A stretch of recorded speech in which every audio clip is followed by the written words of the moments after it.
జగన్ పై మంత్రి సవిత ఫైర్. ఆ ఆత్మహత్యలకు నువ్వే పరోక్షంగా కారణం. తుని పల్నాడు ఘటనల వెనక వైసీపీ గూండాలు రప్పారప్పా అని జగన్ అంటుంటే రెచ్చిపోతున్న వైసీపీ బ్యాచ్ పండగ పూట రాష్ట్రంలో దాడులు, అలజడులు. అధికారం కోసం జగన్ హత్య, శవ రాజకీయాలు. దాడులకు, దౌర్జన్యాలకు తెగబడితే ఉక్కుపాదంతో అణిచివేస్తాం మంత్రి సవిత. మరి పల్నాడు జిల్లాలో నిన్నటి రోజు జరిగిన ఇద్దరు వ్యక్తుల మధ్య గొడవ మనందరికీ తెలుసు. మరి జగన్మోహన్ రెడ్డి గారు అప్పుడే శవ రాజకీయాలు మొదలుపెట్టారు. గతంలో కూడా మనం చూసాం జగన్మోహన్ రెడ్డి గారి శవ రాజకీయాల గురించి. తండ్రి చనిపోతే ఎవరైనా బాధపడతారు, కానీ జగన్మోహన్ రెడ్డి గారు అప్పుడు కూడా సంతకాలు పెట్టించుకోవడం, కుర్చీ కోసం సంతకాలు పెట్టించుకోవడం చూసాం.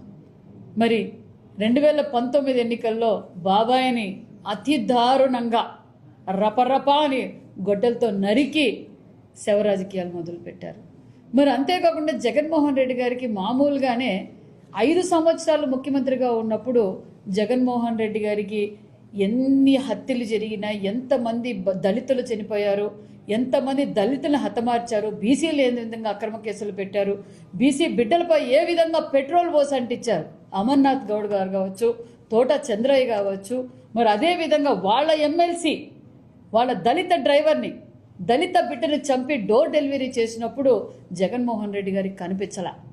ఇప్పుడు ప్రతిపక్షంలో వచ్చిన తర్వాత 11 సీట్లకు పరిమితమైన తర్వాత దళితులపైన ప్రేమ, బడుగు బడిహీన వర్గాలపైన ఎక్కడలేని ప్రేమ జగన్మోహన్ రెడ్డి గారికి కనిపిస్తుంది.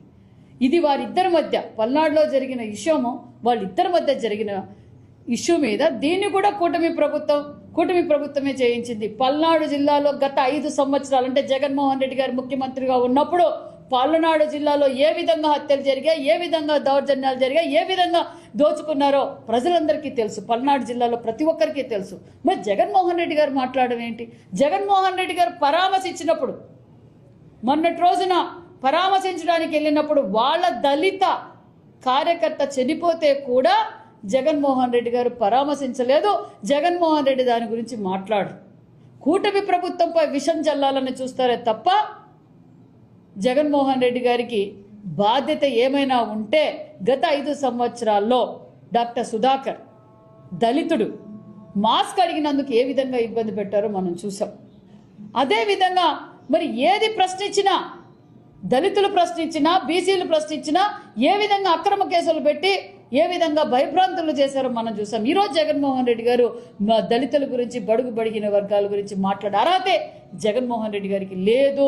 జగన్మోహన్ రెడ్డి గారి దళితుల ద్రోహి, బీసీల ద్రోహి, రాష్ట్ర ద్రోహి అనే విషయం కూడా మీకు తెలియజేస్తున్నాం. మీరు ఎన్ని శవ రాజకీయాలు చేసినా, ఎన్ని ఇబ్బంది పెట్టాలనుకున్నా, ఎంతమందిని రప మీ కార్యకర్తలు చేయడం వల్ల ఈరోజు మీరు, మీ నాయకులు రపరపా అని నరుకుతాం, మా అధికారంలోకి వస్తే రపరపా నరుకుతామని ఏ విధంగా అయితే ప్రజలను రెచ్చగొడుతున్నా, దానికి కారకులు కూడా నిన్న జరిగిన హత్యల్లో కూడా, నిన్న జరిగిన గొడవలకు కూడా కారణం మీరే జగన్మోహన్ రెడ్డి గారు. ప్రజలను ఆ విధంగా రెచ్చగొడుతున్నారు. ప్రజల్ని మీరు ఏ మీటింగ్లోకి పోయినా, మీరు ఏ బర్త్డే చేసినా, ఎక్కడికి వెళ్ళినా కూడా మీ ఫ్లెక్సీలు కావచ్చు, మీ నాయకులు కావచ్చు, మీ కార్యకర్తలు కావచ్చు, రపరపా నరుకుతాం అని మీరు ప్రజల్ని రెచ్చగొడుతున్నారు. అందుకే ఇలాంటివి ఇంకా మరికొన్ని ఎక్కువ అవుతున్నాయి. దానికి కూడా కారణం మీరే అనే విషయం కూడా మీకు తెలియజేస్తున్నాం. ఈరోజు ఎక్కడ చూసినా వైసీపీ పార్టీ కార్యకర్తలు, ఎమ్మెల్యేలు, మీరు వైసీపీలో ఉన్నత పదవులు ఉన్నవారు కూడా, బాధ్యతగా వ్యవహరించాల్సిన వారు కూడా రపరప నరుకుతామంటున్నారు. కూటమి ప్రభుత్వం అధికారంలోకి వచ్చిన తర్వాత లా అండ్ ఆర్డర్ ఏ విధంగా ఉందో ప్రజలందరూ చూస్తున్నారు. పోలీసులు తన పని తాను చేస్తూ పోతున్నారు, బాధ్యతగా చేస్తున్నారు. ఖచ్చితంగా ఇలాంటివి జరగకుండా చూసుకోవాల్సిన జాగ్రత్త మాకుంది. తప్పకుండా ఆ బాధ్యతగా మేము వ్యవహరిస్తామన్న విషయం కూడా తెలియజేస్తున్నాం.